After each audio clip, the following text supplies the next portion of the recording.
So good afternoon, everyone. Again, as mentioned, my name is Risa Gorospe. Um, Me and Shannon kind of put this together. Unfortunately, Shannon's a little under the weather today, so she won't be uh, presenting this along with me. I'll be presenting the whole thing, and the today's topic is going to be about the INCOSE IS, which is going to be coming up 2 weeks from now, which is a little scary to think that's like less than 2 weeks away. Um, so just a quick summary of like what we're going to talk about today is so topics for tonight's session. I'm going to talk a little bit about the INCOSE events page. So there's a lot of different events that COSE runs. It's good to kind of go through that and kind of see a little bit about what are the various different things that's on there. We'll talk a bit about IW and working groups, since of the two main events that INCOSE has, IW is one of the main events. The other event is going to be the event that we're going to come up to in the next 2 weeks, the INCOSE International Symposium, and we'll talk a bit about the 2024 INCOSE IS. I'm going to talk a bit about Chesapeake Chapter's involvement. So we have a few people that are doing stuff in the INCOSE IS this year. I'll talk a bit about technical sessions. So there's specific kinds of sessions that are available as a part of the IS as a whole. Talk about call for submissions and, you know, not just the two main events, IW and IS, but there are other INCOSE related events, as well as other events related to other chapters or other organizations. So we'll just talk really briefly about some of those as a whole. So if you haven't taken a look, INCOSE International runs a central events page. So that's the hyperlink over there. That is the main starting point for all of the kind of INCOSE events, but also in particular, INCOSE runs two main international events, the International Workshop, the IW, and the International Symposium, the IS. And so you can kind of get to all of basically everything through the INCOSE events page. But additionally, this also includes the kind of the main listing of all the upcoming INCOSE and related events. So I haven't taken a look at it in a while. Please take a look. Please take a look at it, because then you can find something of interest to you. And one of those events that INCOSE International runs is the International Workshop. So the International Workshop is INCOSE's main community event to contribute to the practice of systems engineering. So it usually consists of 4 days of working group sessions. The attendees are encouraged to explore the sessions and participate in the working groups after the event. So most of the time, these are various different working groups that are present to kind of help us like to actually do their thing in person. But then once the event is over, we ask you to go and take a look at some of the working groups after the event itself is over. IW is usually hosted in late January, early February. In recent years, they've been out in Torrance, California. For 2025, it'll be the first year that they're going to be in Seville, Spain. I think it's the first time they're going to be out in Seville, Spain. They'll be held in February. And just like the IS, and we'll talk about the IS, IW is a hybrid event. So some of the sessions are held in online for any attendees who can't attend in person. So again, this is one of the main international INCOSE international events that INCOSE does. And then as it relates to the IW, INCOSE has a bunch of different working groups and initiatives. So INCOSE International maintains a list of working groups and initiatives. That's the website for that information. As of today's date, there are 53 working groups and 4 initiatives. So the initiatives are FUSE, Future of Systems Engineering, Hellwise, the Powering Women Leaders in Systems Engineering, DEI, Diversity, Equity, and Inclusion, and SysTeam, systems, science, technology, engineering, arts, and mathematics. And then if you want to join some of these, they have information on that particular site. But if you're looking specifically for the working groups, especially, you can go into your INCOSE profile. So if you're logging in the Greater INCOSE website and go into the profile, there should be an option in your profile to be able to select and join any of the working groups and initiatives. So they added that feature now. Once you select any of those, you can get all of the email invites and any of the stuff that's going on in a particular working group. And then what we're going to talk more about kind of today is the INCOSE International Symposium, the IS. The IS is INCOSE's primary conference event. The IS is often a week-long event held in July, and it changes location every year. And just like the IW, it's a hybrid event. Some of the sessions are held online for attendees who can't attend in person. And for the 2024 IS, it'll be held July 2nd to July 6th in Dublin, Ireland. And the 2024 IS consists of various different sets of sessions. So keynote sessions, technical sessions. There's certain sessions that are closed sessions. So sessions that are kind of not open to the public that are there to kind of do some of the administrative work. Some sponsored content. So there's various different sponsors in the COSI IS. So you may have certain particular sessions that are run by one of the sponsors supporting the event, as well as various different networking events. So there's like usually I think like a welcome, like get together, as well as some other things going on for some of the particular initiatives. And as a whole for the chapter, I currently am tracking 3. Feel free to let me know or like let us all know if there's other people going on at like from our chapter at the INCOSE IS. So right now I have it as Sean as being a co-presenter as a paper presentation related to DVM. I'm actually going to be a panelist in one of the panel sessions. This is being moderated and being run through by someone who I met in MathWorks. And we have some very interesting folks like Dennis Reed, who is one of the leaders of something called Navy Integrated Modeling Environment. And so I'll be a panelist in one of those sessions. And myself and Shannon are doing a paper poster display session.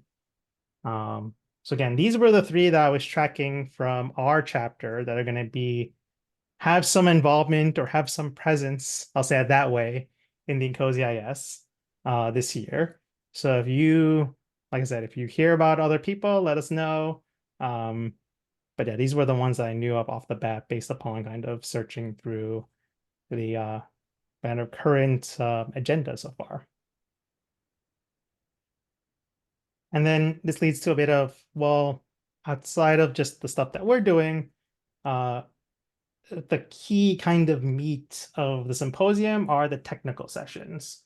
So every IES has a collection of technical sessions.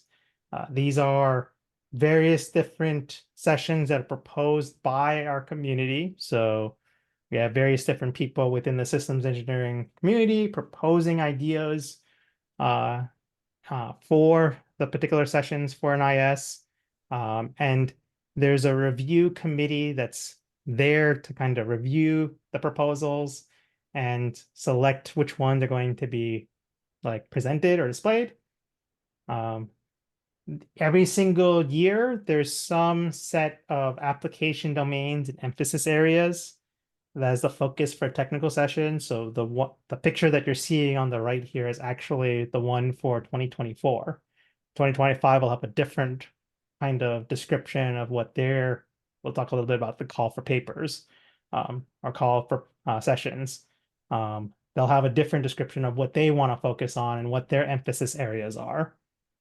And in the symposium, there are 4 different types of technical sessions: papers, presentations, panels, and tutorials. The most common technical session is a paper. So papers are manuscripts around 5,000 words in length that address a technical challenge in systems engineering and contribute to the advancement of the discipline. So this is the most common technical session that you'll see in the conference. Um, Papers are the highest form of technical contribution to the symposium. So you can't just write any paper. You can't just kind of create any session you want.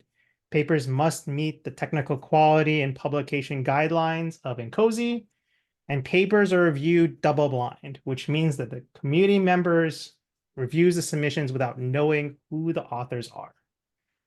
This is actually very kind of unique and key to INCOSE, which I kind of like as a whole for how they do this conference is, if you're submitting a paper and you write a manuscript, one of the things you actually have to do is you have to strip out all of your like identifying information of who you are as an author. And the first pass of the paper is going to be done, or like the pass through of the paper and the approval of the paper is going to be done without knowing who contributed, like who the actual person contributed the manuscript. And I think it's very powerful because this truly makes INCOSE really strong in the sense of like, well, we want the best technical content. It's not who you know necessarily. And people are reviewing for what the technical content is. Um, so I think I tend to find that these papers are like the most interesting from a technical session perspective. Um, and then to continue on it, paper submissions are either accepted for presentation. So one example of this was last year, Shannon and I submitted a paper that we presented at a given time. Sean has a paper this year he's going to be presenting for this upcoming conference. The alternative to this is you can get accepted, but it may be for what's known as poster display or key reserve. So if you don't get into the main session to present as an actual paper session, you can be presenting for a poster display. And what the what the conference will ask you to do is to produce a poster on their paper and stand by their posters at a given time. And then if for any reason, if there's any no-shows on the day of, those authors that are sitting as key reserve may be asked to actually give the full presentation for their paper. So that's another alternative of what happens if you get like paper acceptance, is you still like you go to the conference, you'll present your information, but instead of presenting it in a formal specific session, it's really more of like, hey, you develop this poster, people can see it, and you stand by it at certain times. And then the other option is you could just get rejected for it. Just a context or reference, for papers, it is very competitive. I believe the rejection rate this year for the main session was like, or the acceptance rate for the main session was like 35%. So you need to, again, have a really solid paper in order for you to actually get accepted into the technical session for a paper. All accepted papers, so either for presentation or for poster display, will be published in the proceedings of the INCOSE International Symposium after the event. So all those papers will then actually have a like DOI number and be referenceable. They'll be part of the proceedings, and it's another way to kind of get your, I see it as an opportunity to really put your stake in the contribution to the systems engineering practice, technically. Outside of papers, there's something called presentations. So presentations are non-paper sessions that showcase technical information. Presentation sessions are meant for work in progress material or interesting problems that are addressed without using a formal paper. Just note that presentations are not held the same rigor as papers. So presentational submittals only require an 1,000-word abstract. Presentations are not reviewed double blind. So the reviewers know who the presenters are or the presentation authors are. And presentations are not published in any proceedings. So there's no like publishing of your material after the fact in some proceedings journal. However, presentations can be just as competitive, even though they're not held in the same rigor. I actually think right now, in some instances, some presentations are actually harder to get into. I just don't know the actual like acceptance rates for them. And then the last two from technical sessions are panels and tutorials. So panels are sessions where two or more people are engaged in some technical discussion. So the discussion can be in a form of a traditional panel, roundtable discussion, open forum, or debate. So that's another thing you can submit to is like, hey, in COSI, I'd like to do a like panel on this particular topic. Here are a couple of people that I'd like to do the panel with. Here's what an abstract is on like what we're going to talk about. And it can take, like I said, very different forms because some people actually have gone in instead of it being like a traditional panel, they'll actually open up as like, hey, this is a forum discussion. We're going to just host this discussion and then have a discussion with the audience. And then there's tutorials. Tutorials are classroom instructional sessions. They can take the form of a professional development tutorial, advanced technology tutorial, or best practices implementation. One thing to note is that if you're submitting a tutorial, it must not be a sales presentation and shall not contain any proprietary data. Tutorials are held in the IS on a separate day from the rest of the other sessions. So in the past, I think they did beforehand. In the upcoming IS this year, it's going to be on the last day of the conference. So it's going to be Saturday, July 6th is where all the tutorials will be held. And so note that panels and tutorials are not accompanied by any formal paper and have no publication in the conference proceedings afterwards. And so with all that, those are the kinds of things that you'll see in the INCOSE INCOSE program as a whole, especially technically. Like as I mentioned before, there are other sessions, so it's not just the technical sessions. There are things like the keynotes, certain networking events, certain closed sessions, if you're invited to participate in those. What I do want to go into a little bit more is so for those technical sessions, again, remember those are sessions that are contributed to by the community, right? So it's not just any members of INCOSE that are kind of giving these spiels, right? These are sessions that are actually asked for of, hey, community, please provide us these materials so we can actually present, and have a good symposium on what the community wants to talk about. And so because of this, there's a call for submissions process for all the technical sessions. In the upcoming IS, they're often released in the September of the previous year. So for, let's say, 2025, we'll know about the call for papers roughly around September of this year. And then the general cycle for call submissions is, so if, let's say, we're targeting 2025, it's usually around late November when submissions are due. So if it's like a panel or a like presentation, that's when the abstract is due. If it's for a paper, that's when your paper is due. So just kind of note some of the time frame for this. It takes a while for them to select appropriately the corresponding submissions. Notification acceptance is in late February. Author's acceptance to present is in late March. And then final submissions for any accepted sessions is late April. So you'll have, if you get, let's say, a paper accepted, you'll send it in by November. The following year, you'll get like an acceptance, hopefully in late February. And then you'll have some time to decide whether you're going to accept the ability to present, as well as some time to go in and make any alterations to that paper. So usually for papers, there's some review process where the the review will provide you with some comments on how to improve various parts of the paper. And they'll give you some time after the acceptance to when the final submission is due to make sure you make any edits. And so just a general thought, if you want to participate in the IS from a technical session perspective, and you want to get something to the IS, you have to start early.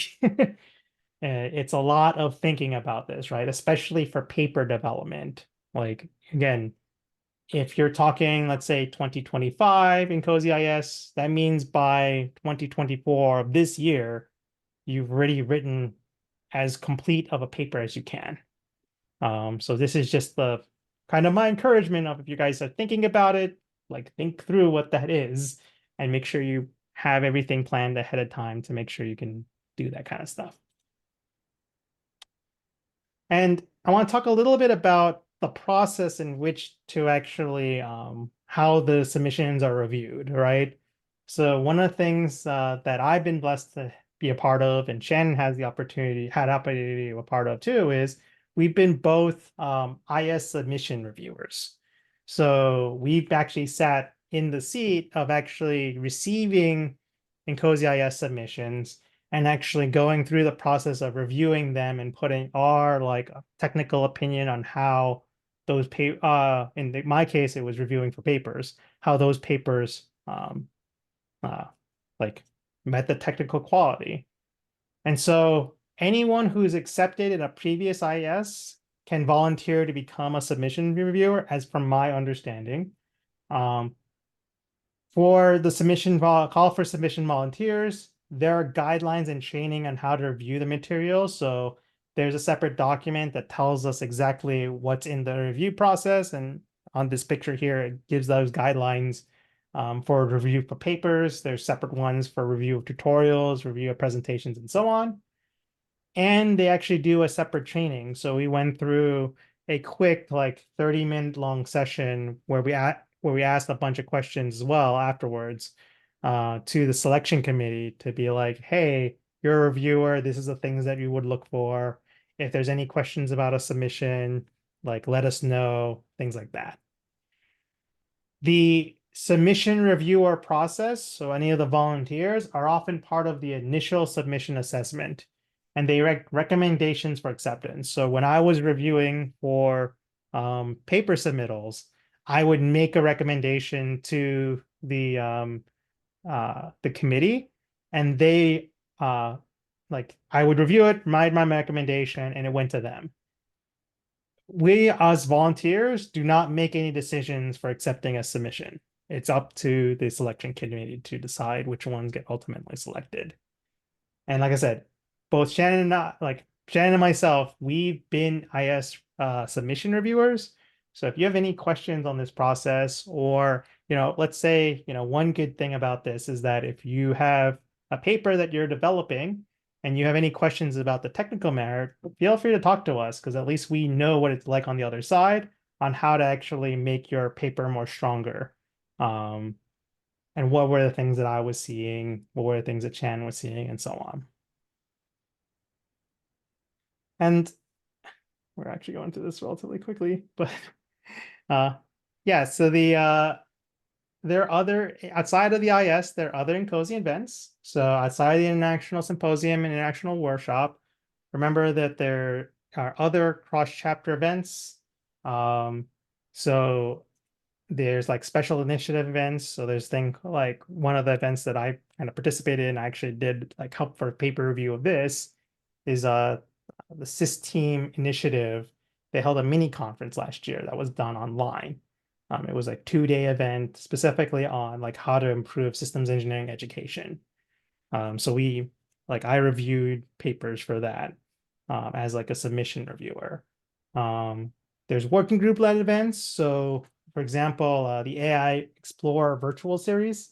So that's actually a specific event run by the AI systems working group, where they're hosting basically various different talks on like, the exploration of AI for systems engineering.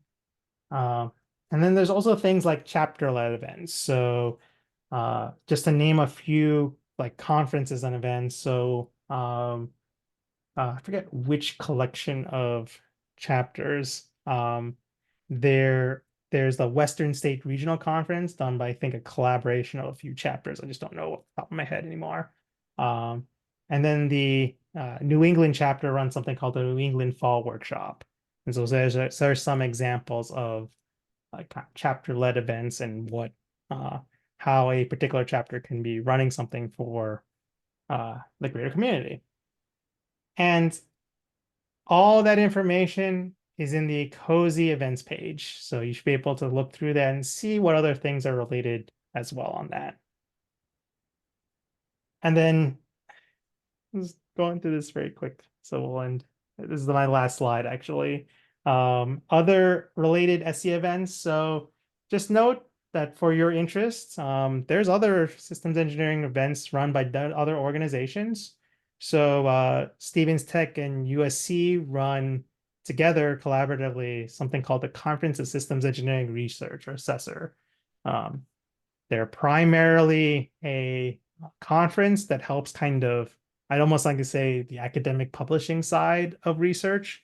So people who are getting their PhDs, it's often a good place to publish towards. I participated in the IEEE Systems Conference, or SysCon.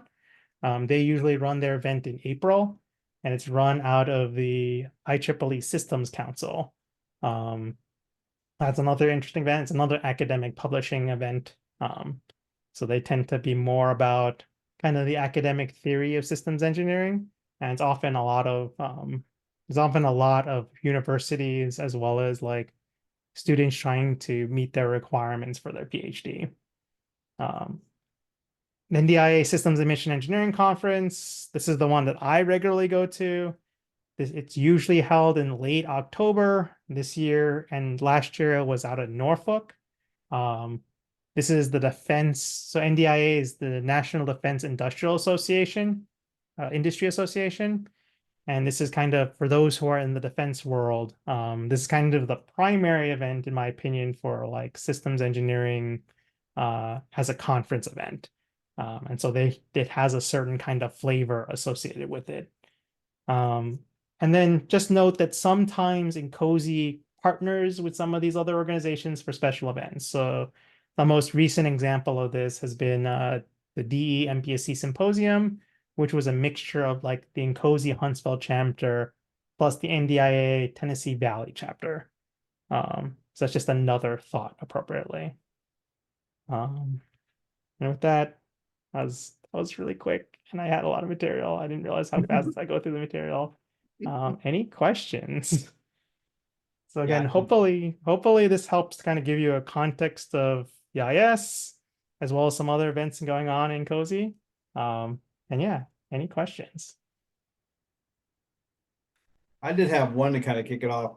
Are people allowed to present remotely their papers? I don't know for IS. I know for IEEE SysCon, we've had quite a few. Okay. So what ended up happening for IEEE SysCon is you have to have a requirement to, I think for IEEE SysCon, you had the requirements to present. And I think the challenge for it sometimes is like people just can't physically get there. And so what they did is they did like a pre-recording of the actual talk, and then they presented it at the time in which it would have been like Well, their just, session. right. I mean, not everyone can travel internationally, right? That's an expensive proposition. So I thought they might say, well, we understand that and you can remote, but the basic expectation is that you will be attending. Yes. Well, if you want to get published, so I think in INCOSE IS, if you want to be published afterwards, you have to at least pay for the conference fee. Okay. So I guess you don't have to show up if you pay for the conference fee, but I would assume that if you're paying the conference fee, you'd probably want to show up. Yeah, I can see that though, because that's hard on the conference because, you know, they don't want people to flake on it if they're going to get the publishing rights for it. And it's a way of saving, technically, it's a way of saving on the person for publishing rights. So Okay, I got a quick question. I've never presented any papers before, so I'm kind of way behind on that. But I guess when I look at it, I'd almost consider doing the uh, first phase of just doing the presentation first. And if, again, floating an idea, even though Sean said his team didn't get approved, Yeah, have something like that first, and then if you have enough traction, if that's the right term, or enough material, turn it into a paper.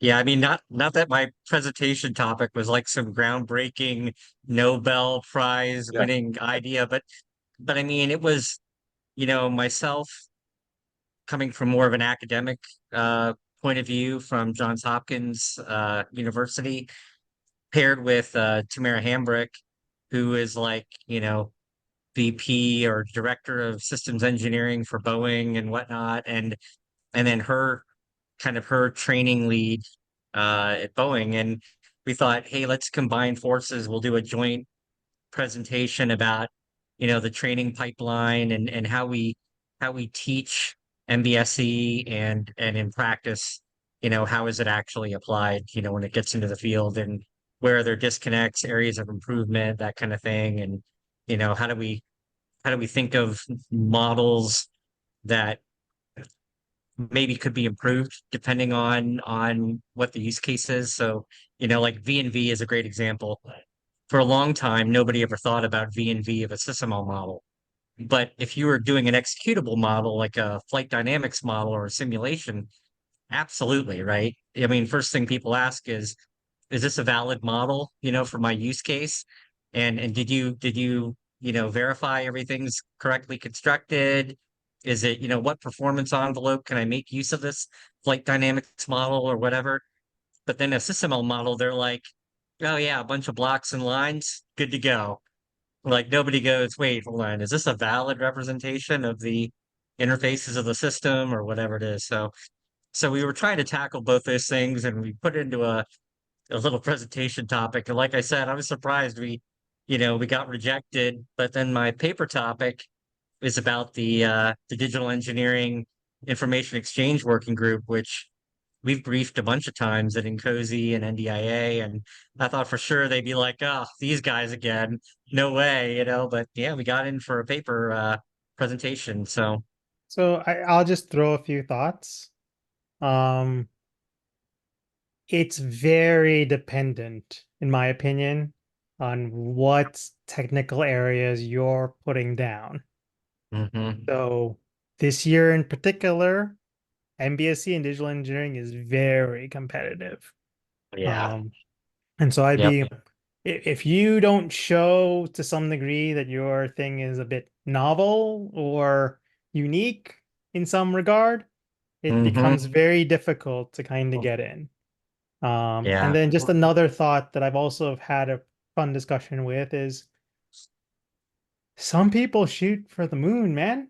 They will submit both papers and presentations. Yeah. And I think the harder ones for some of that is as somebody who's doing this basically on my part-time, um, it's kind of hard to compete sometimes with the academics who are actually like full-time trained to do this. Hmm. So Yeah. I usually make the recommendation for most people is there often something that if you can if you can take something from work and sanitize it, that would be something that is often very useful or very practical to discuss in either format.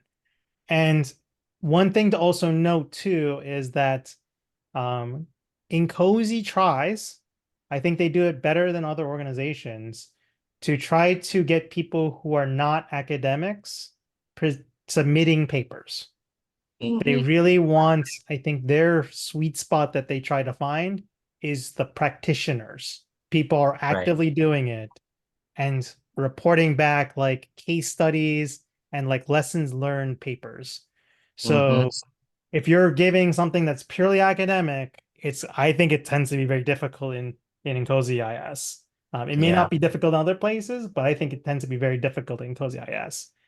But if you're doing more of like, hey, our organization tried this thing, and you are able to back that up with other research that says like, well, we're following a good methodology. We understand what the current space of the current like current scope of where the field is right now. Those tend to get accepted very well. Hmm. Okay, I guess following on to that, you said there was about a 2/3 rejection rate on the papers. Yes. And since you're also a reviewer, what's typical? Is it just people are just too sloppy? Are they not putting in the references properly? I mean, is there two or three main things that people fail on typically or whatever term it is? Yeah, so you have to keep in mind that we get everything when you're a reviewer. And so part of our goal as a reviewer is to help the selection committee sift through stuff. So one of the papers that I got did not meet the minimum length requirement. So they were just short. They think they wrote like 3 pages long. And they had 2 references. And they talked specifically about like how they use this one like they talked about how their organization bought MBSC like training from this other organization and then talked about that for like 3 pages. And that was a paper that was submitted to me. And I was just like, yeah, I don't think this is something for the conference, right? I think the other thing that's hard too is like from a reviewer standpoint is, we will try our best based upon so one of the things that when we are selected for reviewers, we provide what we think we're technical experts in. And then the selection committee will try to, at best, give us papers that we can at least review because systems engineering is a broad field. I don't know some of the details in like, I don't know like operations and support kind of stuff, right? I don't know some of the nuances um in like what's it called? Like some of the like later stuff in the life cycle. Um and so I think it's hard because I think it's tied to very much there's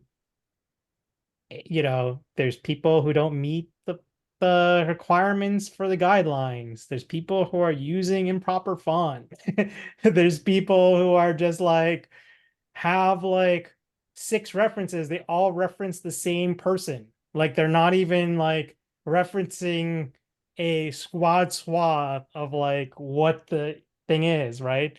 Another thing that also happens too is people don't explain, when we're reviewing from our own knowledge, but we also have to rely on the fact that you're able to communicate what current state is.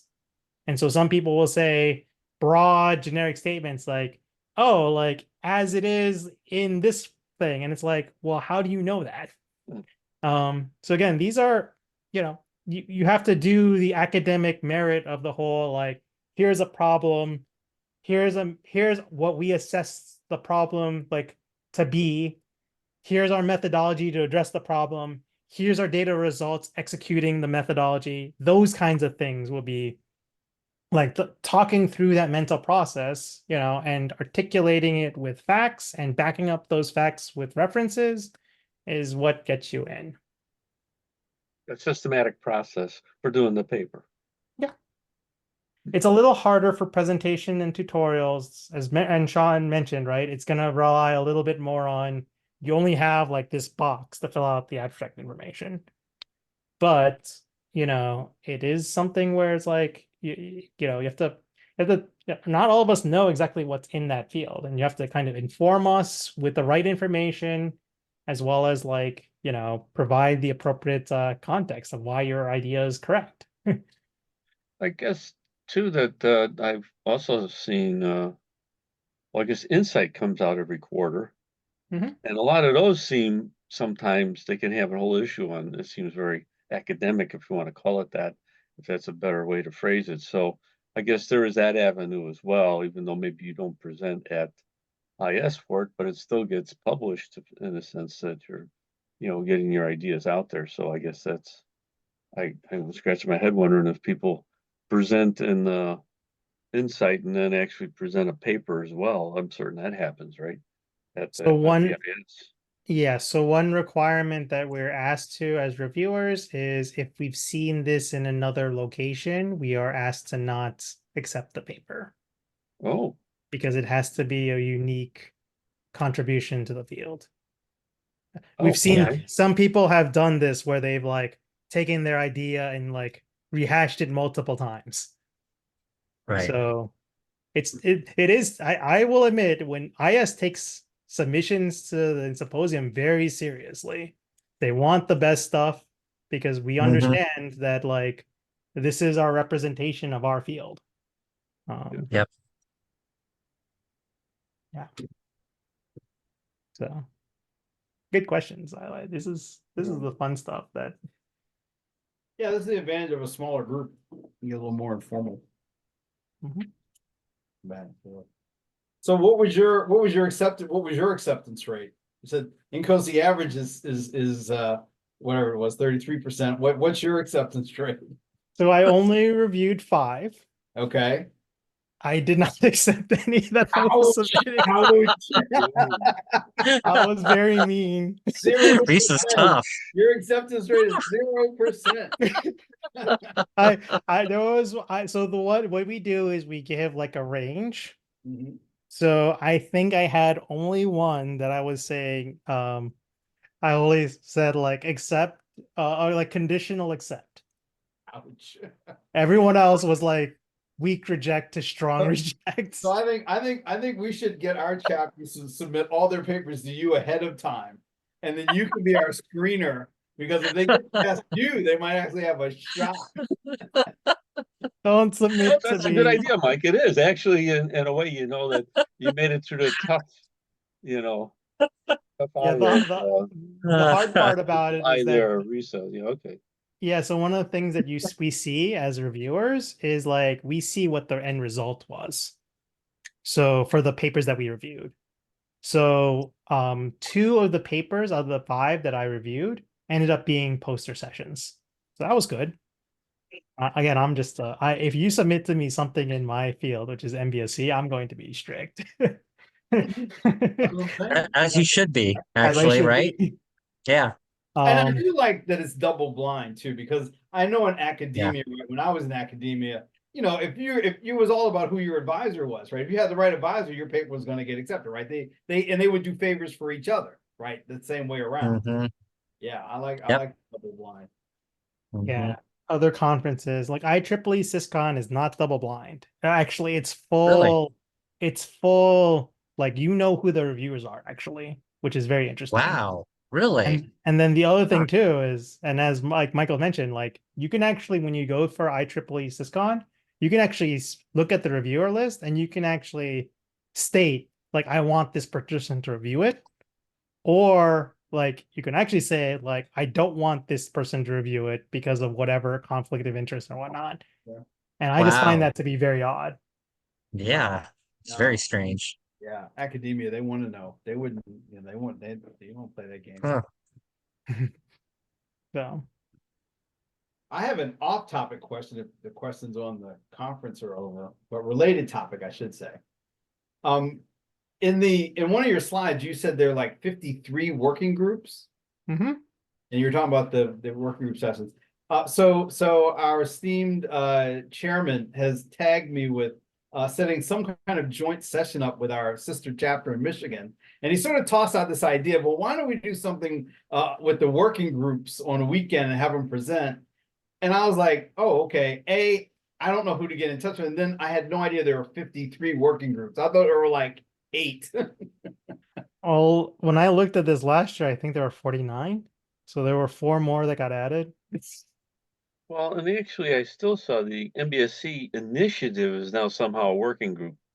So that It's Oh, called an initiative, but yes, it's working. Okay, fine. I don't know much about it. I'm not a So I member guess of if I it. go to the right, so if I go to the right page at the INCOSE main page and I go to where Yeah. these working groups are, this page, that'll tell me the contact information. That's what I've got to do, right? I've got to work with my counterpart at Michigan and say, okay, we can't obviously do 53, right? We're not going to go through 53 working groups in a meeting. So Oh, no. we'll Yeah. have to figure out how to, and then we have to identify 2 or 3 or 4, right, Sean? Well, And then, go yeah, ahead. I mean, you could also focus on the initiatives too. I mean, yeah. I didn't realize we had, four actually. I knew about Fuse, I knew about DEI.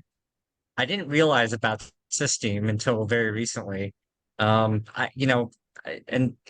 I'll leave it up to you guys. Obviously you and our colleagues in the Michigan chapter, but if there are some particular working groups that you want to focus on, or if you want to, bring in bring in representatives from the four initiatives, I think that would be good. I think the big thing is I'm hoping we can kind of promote some I don't know, some participation, I guess, in some of these working groups and initiatives. A few of us in both chapters get involved in a lot of these things. And like I was glad to hear Risa was involved with the System, initiative. That's awesome. But it'd be great if we were all, plugged into these things and involved in more of it and that kind of thing, which is one of the things I think is actually kind of for me kind of rewarding about the IW. Not that I don't love the IS. I love going to the IS and seeing all the presentations and getting to meet with various folks and that kind of thing. But the IW is kind of cool only because of the sort of roll up your sleeves, get in the trenches and participate kind of mindset of it, which I think is really awesome. But yeah, but I leave that to you guys. What's the difference between a working group and an initiative? Yeah, so I think the initiative are like very specific things that like Greater and Cozy is focusing on. So they Yeah. have different requirements for how they stand those up. And then the working groups, this is actually a good conversation for Heidi Davids, honestly. Yeah. Because Yeah. she I said was thinking that. she was mentioning a bit about how they're changing a bit of the working group structure a little bit. So Yeah. that way they can they have some better oversight for what goes on in the working groups, but they're Hmm. basically like there's supposed to be a life cycle as it relates to like Right. both initiatives and working groups, and there's supposed to be certain products that like the working groups are producing for like Greater and Cozy. So there's a whole like tech memo process Yep. in Cozy for the working groups that they're supposed to follow. That's right. Yeah. Like I know for the working groups, they have like a TPP, Yeah. was it technical product plan that they have to lay out like these are the deliverables of our working group. These are the products we're trying to develop or the questions we're trying to answer. It's almost like the working groups are like a multi-year tiger team, if you will. But one of the things in Cozy's been looking at lately is some of these working groups, they just sort of languish for a long period of time, and you're like, what are they still doing? Haven't they Lord finished that work? Johnson. And All right, I'm with you. so they're kind of, the Nkosi folks are kind of looking at a lot of the working groups and trying to figure out, what's the reason for being for these various groups, and are they still trying to answer certain questions or generate certain products? Okay. Thanks. That helps a lot. Really Yeah. will. No, when I So was Risa putting has oh, sorry, go ahead. and I was putting this together, this was a lot more broader than just the IS. It was really like this is a lot more about what are we doing in the greater and cozy ecosystem, Hmm. because there's a lot of different things that feed the IS and IW. And I just wanted to make sure that we at least know that we're aware. Again, hopefully you guys appreciate like if you I don't know all this stuff, but here's the website. Go take a look at the working groups, and there's going to be something there that I think most people like. There's going to be something that you're going to find interesting. Hmm. So There's too many things that look there's too many interesting. things, honestly. Risa, I had one sort of nerdy question, and it's actually more a forward looking when you go. And that's about SysML 2.0. whether it's a big thing or just, kind of ancillary interesting. Um, I mean, I have strong opinions about SysML 2.0, but Okay. I'll, Sean, I'll leave it to your opinion if you have an opinion on it too. Yeah, it's funny. I don't know. Like there are elements of it that I think could either be a boon or they could be a curse, and it just depends on how it's sort of adopted and put into practice. Like, for instance, I think the Okay. ability to serialize a SysML v2 model into essentially, I'll call it pseudocode, but some sort of a textual Text representation. notation. Yeah, the text Yeah. notation. I think that's a I think that's a good thing. I think that could be very useful. The issue now is, and Shannon and I are, in the process of thinking about this a little bit is how do we teach that? How do we now adjust our thinking in terms of our course content and, sort of bring in the textual notation? Do we do it side by side with the graphical notation? How do we, get that in? But I do think there is one I think maybe important boon that comes from at least the textual notation, just to pick on that particular part of SysML v2, which is, at least from a teaching standpoint, I run into a lot of students who try to make a nice looking picture when they build their SysML model, and they don't Mhm. try to make a model that actually has some sort of semantic integrity to it. So I'll go like, yeah, I see you put a bunch of blocks on the screen and drew lines between them. What are you trying to do here? They're like, well, I'm showing the interfaces. All you did was create a bunch of dependency relationships between these blocks. That's not the same thing. And they're like, well, why isn't it? And I'm like, all right. Let's talk about the semantics behind the language and why the notation from a graphical notation sense has a certain, meaning to it, a certain amount of gravitas, where I think when you're looking at what essentially almost appears like code in the textual notation, it's a lot harder to argue with a semicolon, right? It's a lot harder to argue with a curly brace, or if you didn't use the keyword part def, you know, yeah, you should have used part def here, not part, or whatever the notational semantics are. So there's that, It's you know, going, SysML 2 is going to it's going to expose a lot of bad modelers. I agree. Yeah, That's what I think SysML 2 will do. Really? I Because agree. you can't get away from the fact that that information is going to be exposed either in the text notation, or the other piece that I think is the most interesting piece is the standardization of the interface. So Yep. we'll now actually have an interface standard. So any SysML 2 compliant Hmm. modeling tool will now have a common REST API. And so I Hmm. should be able to give it the same commands, whether I'm talking Cameo or Rhapsody Yep. or like Vitec Genesis, right? If they are a Yep. SysML compliant tool, I should be able to pull data off of that model from their tool, read it in my own thing, and push data to it. And there's a standard for that now. So Correct. Yeah, I agree. so there, it's going to go back to this whole thing of people who've been treating models like a mini Visio.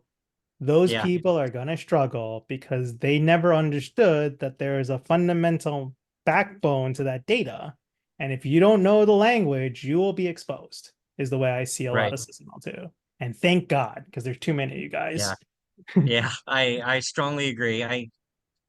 When MBSE first came into vogue, this was like a decade ago or a decade and a half ago while I was at Northrop Grumman, one of my colleagues said that for him, the great thing about MBSE was that it acted as a searchlight in a dark room to find all the various little skittering bugs in your systems engineering. It would be a way to expose, as Risa said, expose bad systems engineering. Unfortunately, as Reese also said, people now are using it like mini Visio, and they hide behind their models and the complexity therein to sort of snow people and to think that there's some systems engineering goodness inherent in the fact that they're using a SysML model. And that is not the case. And so I agree. I think going to V2, having a standardization, having better meta model, all the goodness that comes with all of that, I think will expose bad modeling. And then the modeling in turn will expose bad systems engineering, and we can finally, close that gap. And the other thing too is I think it's also, yeah, I'm glad you mentioned about the standardization with that, because the other good thing is uh, being able to tie into the broader digital engineering ecosystem. Yep. Where you're not, it's not like the old days where we had like Sodius Willard or, these companies creating Workbench and things like that, trying to sort of Cameo almost, interop. Cameo Yeah, these interop, all those tools that are things like, acting as like yeah, fusing tools, right? This right. is the first time, and this is the reason why I think I'm more excited about the actual. I had a conversation with Lockheed Martin's Chris Schreiber on this Hmm. specific topic, where he's actually more excited of the actual interface standard, because we're Yeah, going to come up with use cases for the models that we didn't have before. Now that the yeah, tools are actually going to talk to each other, right? yep, So now granted, we still have yet to see it. So just for reference for people, SysML language is not managed through INCOSE. It's managed through the Object Management Group, yep, OMG. They said that they were going to try to get it in September. I don't think it's going to come out this year. Remember that the SysML2 standard is still in draft spec. They're yeah, still going through the finalization process of it. And even if it comes out in final form, it takes a few years for the tool vendors to respond with their implementation of that. So hmm, I think it's a lot of, I know like there's a OSD level push to do like transition guide stuff. I think it's a little hmm, too early. There's a little yeah, bit stuff on the whole, like until we actually see real products using the standard, it's in my opinion just like it's a lot of noise for something that we until we get like you know real tools, real textbooks. Like I expect that yeah, there's going to be an updated version of Sandy's book, right? Like we have a lot more to go before we are actually using SysML2 effectively on a real project. I think they may go. I thought I was at the Siemens conference and IBM was talking about how they're getting ready now with a couple different. Yep. So the tool vendors are already producing draft versions of their tools. Well, So depending on which tools you're talking to, they already may be more upfront talking about what they're doing for SysML2 versus others, but the standard isn't set right, yet. yeah, but I mean, they're again, so maybe they'll go a little quicker. But I think you guys I think you've got a topic, a great paper submission for next year. SysML2 exposes bad modelers. That paper writes itself. That paper writes itself. I think I'm done doing MBSC papers. They're so hard to get into now. Yeah. Well, this was great, guys. Appreciate it. Yep, Yeah. yeah, thanks. really good. Thank you, All right. Risa. Appreciate it.